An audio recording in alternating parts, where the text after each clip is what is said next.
শেষটা কেমন হয়েছে। স্টিভ জবস এত বড় নাম করা ব্যক্তি হয়েছে, কিন্তু ওই বাবা পিএইচডি করেছে, স্টিভ জবসের বাবা আব্দুল্লাহ জান্দালি, কিন্তু শেষ জীবনটা বড্ড কষ্টে কেটেছে।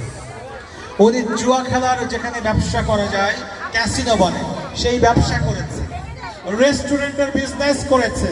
আর তার ছেলে, যে ছেলের কোনো পরিচয়টা আমাদের সমাজে দেওয়ার সুযোগ নেই, সেই ছেলে আজকে আমাদের সবার কাছে হিরো এবং লেজেন্ড। কি বলছেন আপনারা?